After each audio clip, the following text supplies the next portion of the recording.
안녕하세요. 매일매일 습관처럼 4월 2일 수요일 오늘도 매일행정법 들어갑니다. 자, 이제 4월 2일 매일행정법인데요. 자, 드디어 이제 헌법재판소가 결정을 하기로 했나 봅니다. 4월 4일이죠. 좋은 결정이 있었으면 좋겠습니다. 나라가 좀 안정적이고요. 환율이라든지 관세라든지 국가 내부 문제, 또 우리 시급한 문제가 많잖아요. 좀 빠르게 좀 자리 잡고 안정적으로, 그다음에 공무원 시험이라든지 각종 승진 시험 또는 시험 제도가 자리 잡을 수 있도록 조금 좋은 결정이 났으면 좋겠습니다. 자, 그러면 4월 2일 수요일 우리는 할 거 해야죠. 그들은 그거 하더라도 우리가 할 거 하는 안정적인 그런 습관을 들이는 게 좋습니다. 자, 볼게요. 매일행정법인데요. 25년 소방 간부 문제였어요. 오지선다죠. 행정심판 오랜만에 봅니다. 문제 한번 볼게요. 사례 문제를 냈네요. 이거 판례 문제고요. 그 다음에 기본적인 내용이에요. 뭐 어디나 있는 판례죠. 이런 판례. 자, 한번 사례 읽어볼게요. 갑은 관할 행정청인 A시장에게 처분을 신청했고, A시장은 갑의 신청을 거부하는 처분을 하였고, 이에 대해서 갑은 행정심판을 통해 다투고자 한다. 다음 설명 좀 옳지 않은 거.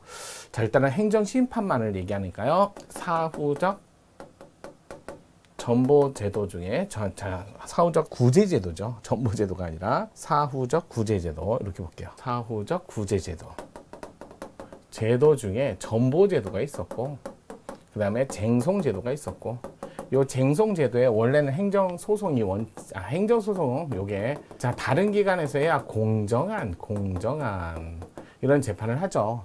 하지만 행정의 전문성을 확보하고 행정의 효율성을 증대시키기 위해서는 행정소송을 하기에 앞서 전치 절차로서 행정심판을 두고 있다.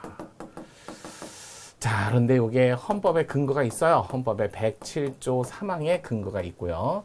자, 107조 3항의 이 행정심판 전치는 원칙이 임의적 전치예요. 그러니까 거쳐도 되고 안 거쳐도 되고, 그러다 보니까요, 형식이 따로 요구되지 않습니다. 이게 임의적 전치다 보니까 행정심판은 형식을 따로 요구하지 않아요. 심판 청구함에 있어서 청구의 형식은 따로, 형식은 불문, 형식을 따지지 않습니다. 불문으로 합니다. 또 이게 행정심판 전문성을 살리기 위해서 행정심판은 또 비공개 절차로 진행하는 게 일반적이에요. 공정한 것보다는 전문적 재판 하면서 예외적으로 임의적 전치가 아니라 필수적 전치죠. 필수적 전치. 자, 요거 우리 암기하라고 몇 번이나 조금 제가 정리해 둔 게 있어요. 또 하지요, 뭐.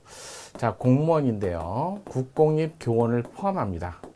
교원을 포함해서 공무원은 요분들 징계가 나오면 반드시 행정심판을 거쳐야만 소송할 수 있어요. 또 운전면허 취소 또는 정지, 요거 행정심판을 거치지 않으면 소송 못 갑니다. 국세, 이거 관세도 들어가고요. 지방세, 뭐 이런 것들 다 들어가요. 자, 요거는 행정심판을 거치지 않으면 소송 못 갑니다. 감사원에서 변상금이 나오면 이거는 감사원으로 다시 들어가서 다시 재결까지 받아야만 소송을 갈 수 있어요. 중앙노동위도 마찬가지예요. 구제 재결을, 요것도 마찬가지예요. 행정심판을 거치지 않으면 소송 못 갑니다. 그 중에 요거는 재결주의까지 미리 좀 암기를 같이 해주시고요. 이건 원처분주의는 원처분만 소송이 대상이 아니라 원처분에 하자가 있으면 하자는 원처분을 대상으로 하고, 원처분에는 하자가 없어요. 원처분에는 하자가 없고, 재결만에 고유한 하자가 있으면 원처분주에서도 재결을 소송의 대상으로 삼을 수 있다는 거예요. 근데 원처분주에서는 진짜 원처분만 가는 건 아니잖아요.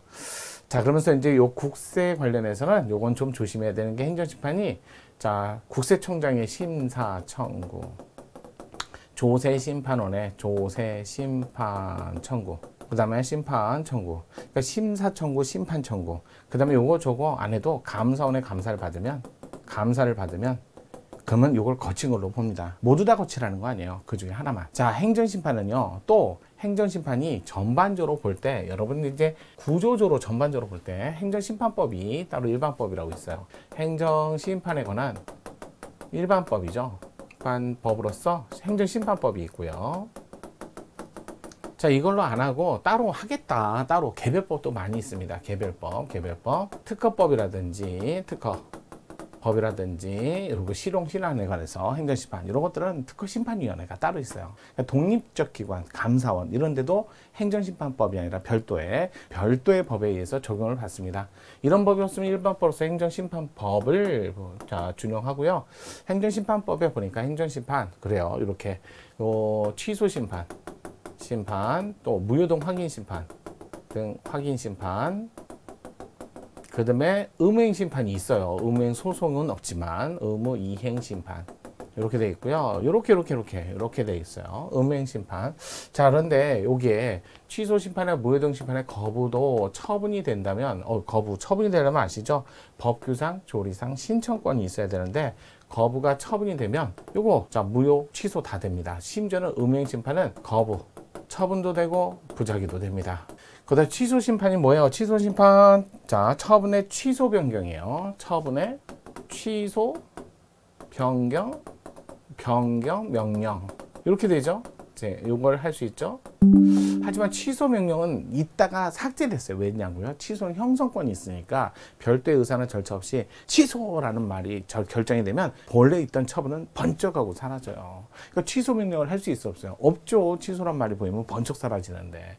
그래서 과거의 취소 명령 이것도 이거 이따가 이거 삭제됐어요. 삭제. 무효동 확인 소송의 등이잖아요. 무효, 유효, 존재, 부존재, 실효. 그러면 의무행심판에서는 직접적으로 일정한 처분을 해달라고 요구하는 소송이죠. 일정한 처분을 요구하는 소송. 또는 거부, 처분, 취소 소송. 거부를 직접 취소하는 게 아니라 뭔가 일정한 처분을 요구하는 소송. 이렇게 소송의 종류와 소송의 의미를 아시고요. 기본적으로 이제 소송의 구도를 보면 이렇죠. 자, 행정청 과세, 가백의 과세. 과세는 처분, 반드시 법적 근거 있어야죠. 법적 근거 두고 처분을 합니다. 자, 이랬을 때 당의 행정청에다 대고 여기다 대고 이렇게 제기하면 요걸 통칭으로 이의신청. 자, 이의신청했는데 뭐가 나왔어요? 기각이 나왔어요. 그러면 여기 변한 게 없죠? 그러니까 이거는 처분이 아니죠. 아무것도 효력이 없으니까. 이의신청에 인용이 나왔어요. 그럼 뭐예요? 이게 직권 취소죠. 이게 결국 인용은 처분. 그런데 원하는 대로 되잖아요. 과세가 취소됐으니까 그럼 직권 취소됐는데 싸울 사람이 어디 있어요? 그 다음에 이제 뭐 한다? 이걸 들고 이렇게 만약에 기각을 받았을 때 그러면 당해 처분이 존재하니까 당해 행정처분을 대상으로 상급행정청에 가죠. 상급청에 가서 이걸 다투는 걸 우리는 통칭으로 행정심판이라고 부릅니다. 자, 형식은 따로 요구하지 않습니다. 답변서 요구라고 쓰든 이의신청이라고 쓰든 불문으로 합니다. 대신 문서로는 해야 돼요. 자, 이렇게 갖고 통칭으로 행정심판이라고 하고, 자, 그 다음에 요게 요렇게 경유를 해도 돼요. 왜? 형식이 따로 없으니까 경유를 해도 되고 경유를 하지 않아도 관계없습니다. 자, 경유를 하면 당행정청에서 내가 왜 그랬는지 이유서를 제출할 거고, 경유를 안 하면 당행 상급청에서 너 왜 이런 게 들어왔다 그래서 답변서 요구를 합니다. 그래서 행정심판 위원회에서 두 서류를 보고 하나 행정심판, 하나는 답변서, 하나 행정심판, 하나 이유서 이런 걸 보고 비교를 해보니까 서로 말이 달라. 그럼 이제 행정심판을 여는 거죠. 그래서 나온 결론이 재결이잖아요. 재결은 기각, 각하, 인용 이렇게 돼 있죠. 이럴 때 기각재결을 받으면 당해처분이 살아있으니까 어떻게 해야 돼? 그럼 싸워야죠. 그래서 이렇게 하는 거죠. 여기다 대고 이렇게 요걸 들고 기각재결을 받으면 이제 법원에 가서 행정법원에 가는 거죠. 그래서 행정법원에서 행정소송을 합니다. 이렇게 되는 거죠. 행정심판을 거치면 재결 송달일로부터 이렇게 써 있어요.